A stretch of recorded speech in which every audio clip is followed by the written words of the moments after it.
मुजफ्फरनगर राज्य के जनकपुर गांव में वीर नाम का एक मूर्तिकार अपने हुनर से मूर्तियां बनाता था। उसकी कला में कुछ खास था, लेकिन उसकी कला को कुछ खास पहचान नहीं मिल रही थी।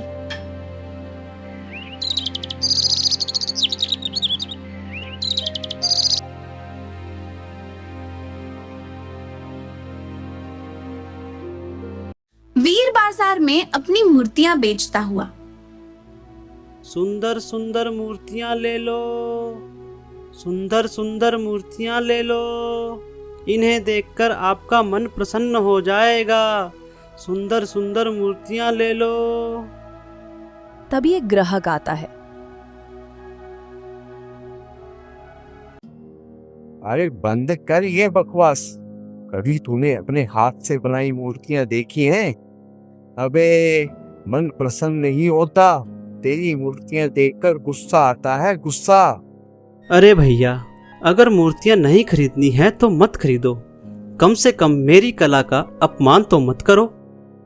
अरे वाह वाह, कला का अपमान। अरे भैया, अपमान उसका होता है जिसका कोई सम्मान हो। पहले तू कलाकार तो ठीक से बन जा। वीर को बहुत आहत हुआ और अपनी मूर्तियां लेकर घर चला आया। वो घर के कोने में बैठकर सोचने लगा। तभी उसकी प्रेमिका राधा वहां आती है। वीर, पिताजी मेरा विवाह किसी और से तय कर रहे हैं। क्या? अरे मीरा, तुम्हारे पिताजी जानते हैं ना कि मैं तुमसे प्रेम करता हूँ और तुम भी मुझसे प्रेम करती हो, तो फिर वो तुम्हारा विवाह किसी और से कैसे तय कर सकते हैं? मैंने तुम्हें कितनी बार कहा है कि इन मूर्तियों के व्यापार को छोड़ दो, किसी और काम में मन लगाओ, लेकिन तुम तो सिर्फ मूर्तियां ही बनाते हो। अरे मीरा, मैं एक मूर्तिकार हूँ, मेरे पिता भी मूर्तिकार थे। तुम शायद जानती नहीं, मेरे हाथ में जादू है, जादू। मैं समझती हूँ वीर, तुम्हारे हाथ में जादू है, लेकिन तुम क्यों नहीं समझते कि तुम्हारी मूर्तियाँ कोई नहीं खरीदता। तुम कब तक अपने आप को धोखा देते रहोगे? कान खोलकर सुन लो, अगर मैं विवाह करूंगी तो तुमसे ही करूंगी। राधा कड़वाहट से कहकर चली जाती है।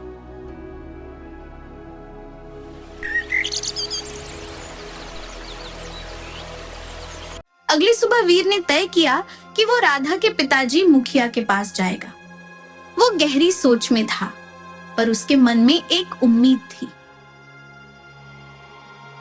अगली सुबह वीर मुखिया के घर जा पहुंचा। अरे तुम्हारी हिम्मत कैसे हुई मेरे घर आने की? हैं? मुखिया जी, मैं आपकी बेटी मीरा से बहुत प्रेम करता हूँ। हाँ हाँ, मैं जानता हूँ, लेकिन क्या तुम जानते हो कि प्रेम से पेट नहीं भरता? है क्या तुम्हारे पास? तुम तो पूरा दिन बाजार में अपनी मूर्तियाँ बेचते फिरते हो, लेकिन किसी को तुम्हारी मूर्तियाँ देखना तक पसंद नहीं, खरीदना तो दूर की बात है। क्यों? मुखिया जी, लेकिन मुझे विश्वास है कि मेरी मूर्तियाँ एक दिन जरूर बिकेंगी, मेरी किस्मत जरूर बदलेगी। कला का सही सम्मान मिलने की देर है। ठीक है, तो वीर, मैं तुम्हें 1 महीने का समय देता हूँ। अगर तुम 1 महीने में 1000 स्वर्ण मुद्राएं कमा कर दिखा सको तो मैं तुम्हारी और मीरा की शादी की मंजूरी दे दूंगा। बोलो। मीरा अचानक आती है और गुस्से में अपने पिताजी से पूछती है। पिताजी, आप क्या कह रहे हैं? वीर 1 महीने में 1000 स्वर्ण मुद्राएं कैसे कमा पाएगा? मीरा, मैं तुम्हारे प्रेम के कारण ही उसे एक मौका दे रहा हूँ। अगर वह इस चुनौती में सफल हो जाता है तो मैं उसकी कला और मेहनत को मानूंगा। मुखिया जी, 1 महीने के अंदर मैं 1000 स्वर्ण मुद्राएं कमाकर दिखाऊंगा, वादा है मेरा। हाँ हाँ, देखते हैं। लेकिन वीर, अगर तुम असफल हुए तो तुम्हें मेरा फैसला मानना होगा। वीर चुपचाप वहां से चला जाता है।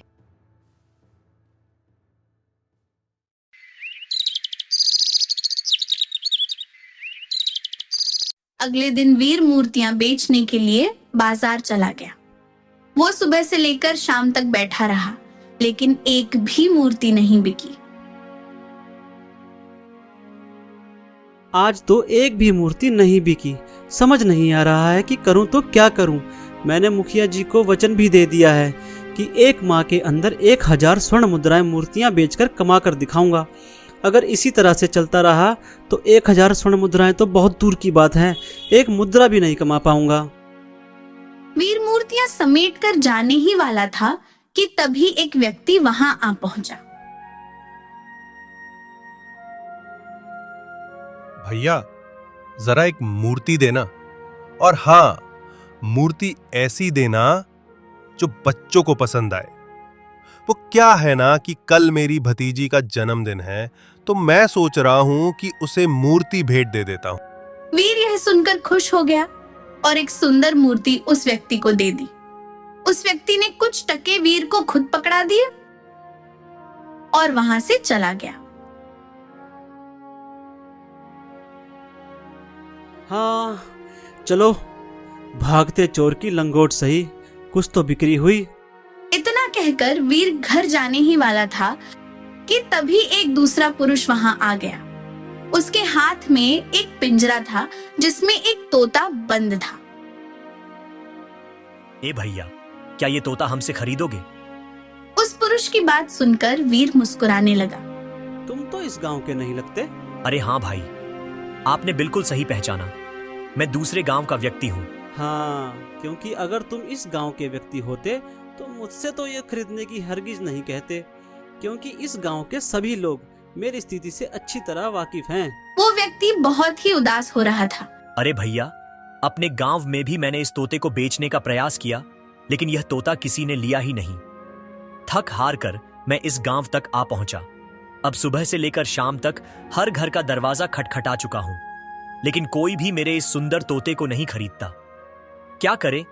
एक काम करिए ना भैया, आप इस सुंदर तोते को ले लीजिए। आपके पास जो कुछ भी है आप मुझे दे दीजिए। मुझे धन की बहुत आवश्यकता है। ये सुनकर वीर चौंक गया। आखिर तुम इस तोते को क्यों बेचना चाहते हो? भैया, यह मेरा तोता नहीं है। क्या है कि कुछ समय पहले मैं एक साधु बाबा के पास गया था और उनसे मैंने कहा कि बाबा कुछ ऐसा चमत्कार करो जिससे मैं धनवान बन जाऊं। तो साधु बाबा ने मुझे यह तोता पकड़ा दिया और कहा, यह तुम्हारी किस्मत बदलेगा। बस तब से लेकर अब तक मैं अपनी किस्मत बदलने का इंतजार कर रहा हूं।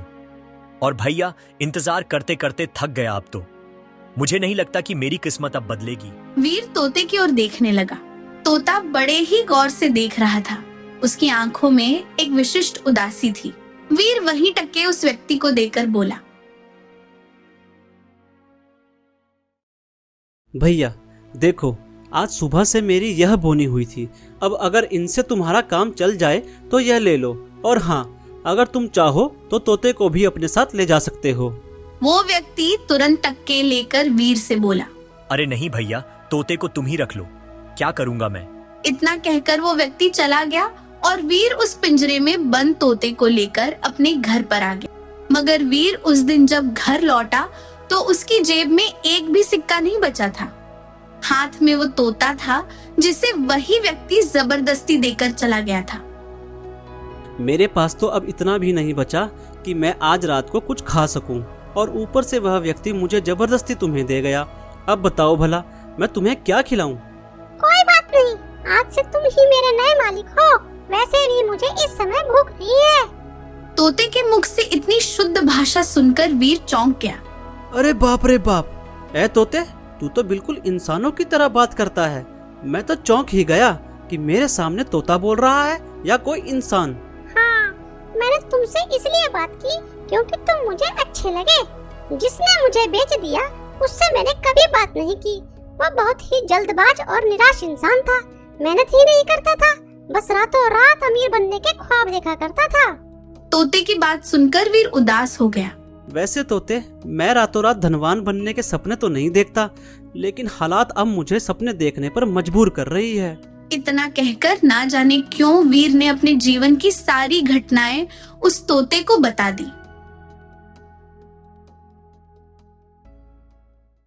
वैसे बताऊं, तुम एक बहुत ही अच्छे कलाकार हो और तुमने जो मुखिया के सामने एक महीने में 1000 स्वर्ण मुद्राएं कमाने की हामी भरी है ना, वो बहुत हिम्मत की बात है। तुम जरूर सफल होंगे, देखना। अरे क्या सफल होंगे, मुझे तो अपनी सफलता के दूर दूर तक कोई आसार नजर नहीं आ रहे। अरे मैं तुम्हारी सहायता करूंगा ना। मैं तुम्हें मूर्तियों के कुछ ऐसे गुण और बारीकियां सिखाऊंगा जिससे तुम्हारी कला और निखर जाएगी। हाँ, फिर लोग तुम्हारी मूर्तियां खरीदेंगे, देख लेना। क्या तोते, मतलब तू मूर्तियां बनाने की बारीकियां भी जानता है? हाँ, बिल्कुल। अच्छा, एक बात बता, साधु ने तुझे उस व्यक्ति को क्यों दे दिया था? साधु की बात साधु ही जाने, मुझे नहीं पता।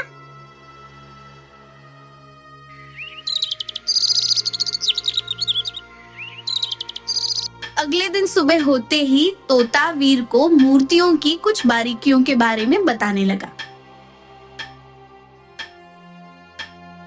अरे वाह वाह वाह, यह मूर्ति तो बहुत ज्यादा सुंदर बन गई।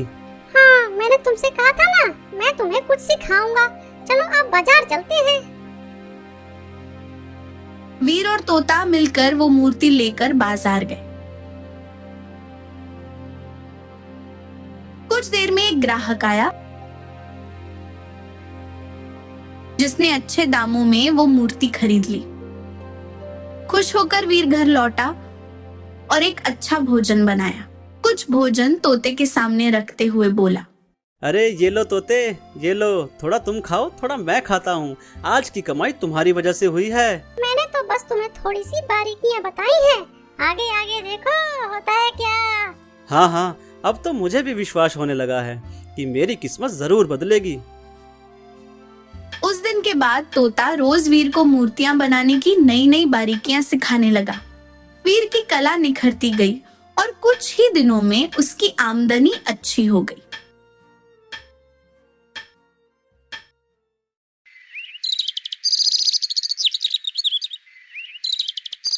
एक दिन वीर उदास बैठा हुआ था।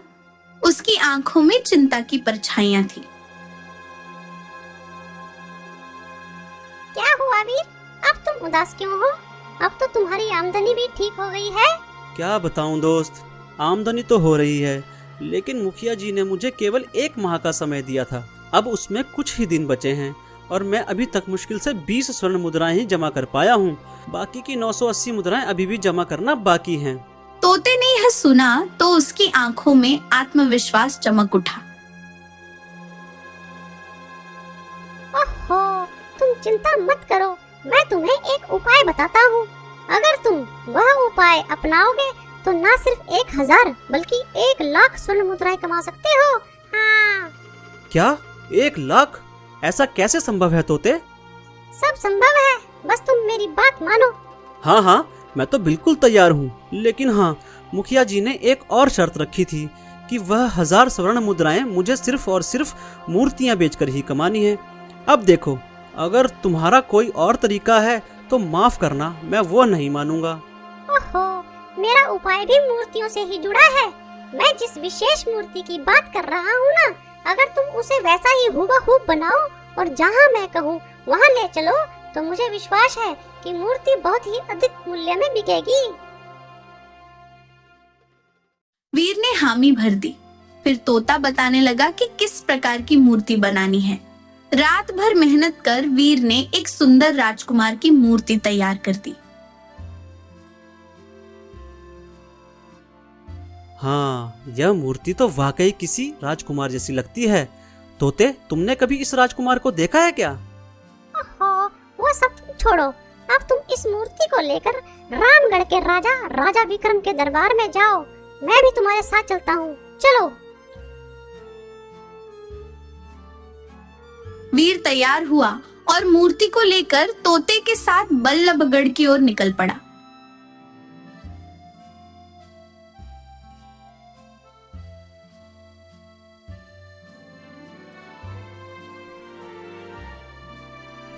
कुछ घंटे बाद वीर राज दरबार में खड़ा था। सामने राजा विक्रम सिंहासन पर बैठे थे।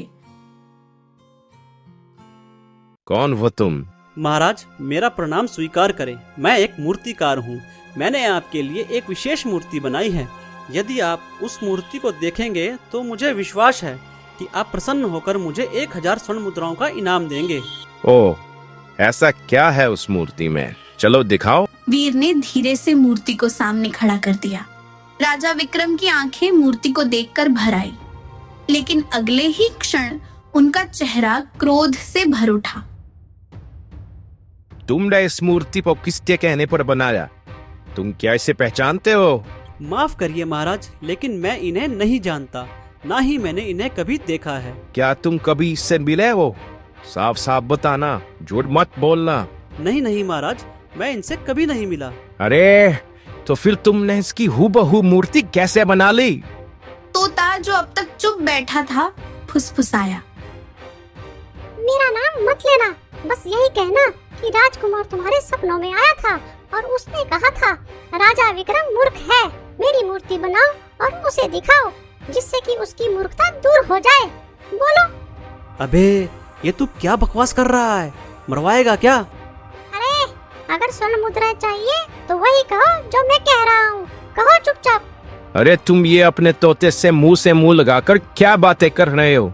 इधर देखो, सच सच बताओ कि तुमने यह मूर्ति क्यों बनाई है, बोलो। महाराज, कल रात राजकुमार मेरे सपनों में आया था। उसने मुझसे कहा था राजा विक्रम मूर्ख है, मेरी मूर्ति बनाओ और उसे दिखाओ जिससे उसकी मूर्खता दूर हो जाए। राजा विक्रम का चेहरा पूरी तरह लाल हो चुका था। अरे मूर्ख, तू जानता भी है कि तूने आखिरकार किसकी मूर्ति बनाई है? राजा ने क्रोध में सैनिकों की ओर देखा। सैनिकों, इस मूर्ख को तुरंत कारागार में डाल दो, तुरंत ले जाओ उसे। वीर को तोते सहित कारागार में डाल दिया गया था। तुमने तो मुझसे कहा था कि मुझे इनाम मिलेगा। वाह, बड़ा इनाम मिला। देखो, राजा विक्रम ने मुझे सीधा कारागार में डाल दिया। अब क्या करें? ओहो, तुम घबराते बहुत हो। चिंता मत करो, तुम मेरी बात पर भरोसा रखो, तुम्हें इनाम जरूर मिलेगा।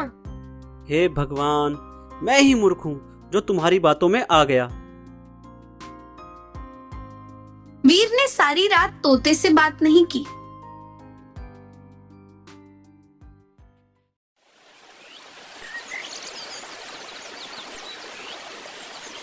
अगली सुबह एक सैनिक कारागार में आ पहुंचा।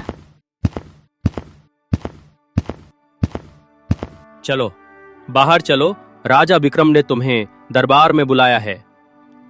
देखा, मैंने कहा था ना। बस बस बस करो, बहुत हो गया। अब इतनी जल्दी मैं तुम्हारी बातों पर बिल्कुल विश्वास नहीं करूंगा। हे, क्या बकवास कर रहा है? तोते से काय बात कर रहा है? क्या घरवाली है तेरी? चल चुपचाप, भूत सुखेगा।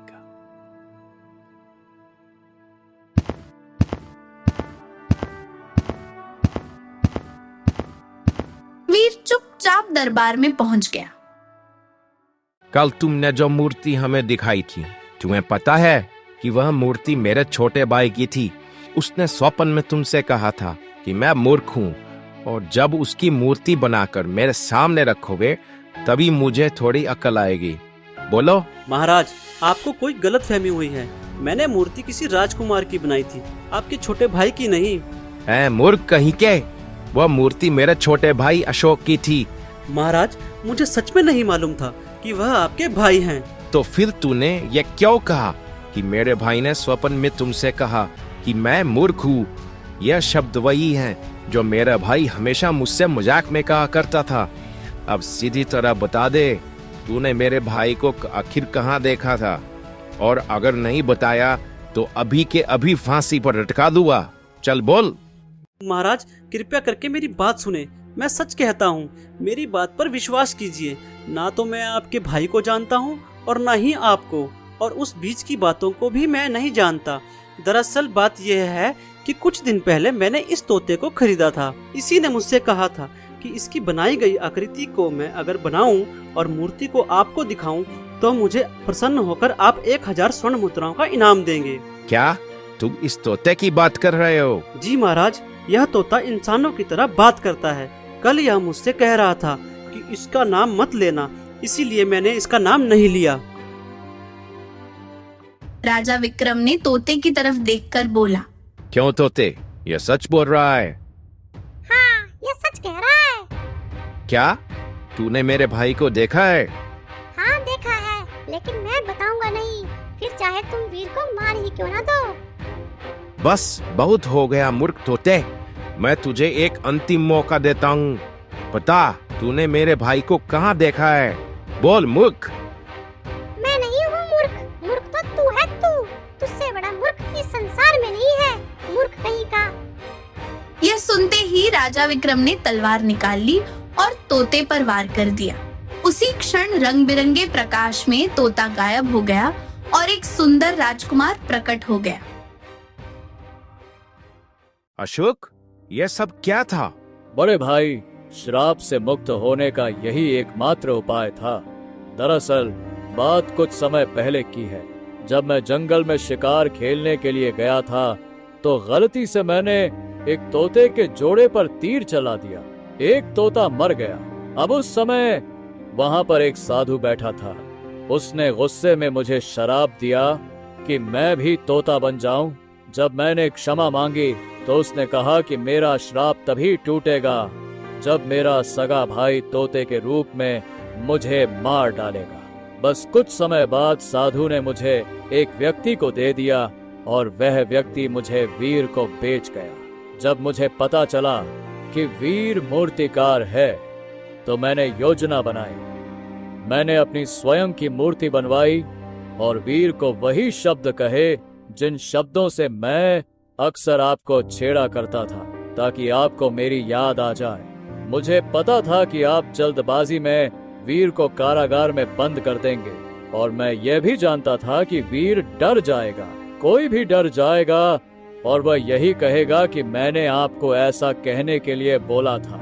और जब आप तोते के रूप में मुझसे पूछेंगे तो मैं आपसे कुछ कटु शब्द कहूंगा तो आप गुस्से में आकर मुझ पर वार कर देंगे और उसी क्षण मेरा श्राप टूट जाएगा। बस यही थी पूरी कहानी भैया। राजकुमार अशोक ने वीर को 2 लाख स्वर्ण मुद्राएं भेंट की। वीर तुरंत मुखिया के घर गया और सब कुछ बताया। मुखिया ने प्रसन्न होकर अपनी पुत्री का विवाह वीर से कर दिया और इस प्रकार वीर का जीवन बदल गया।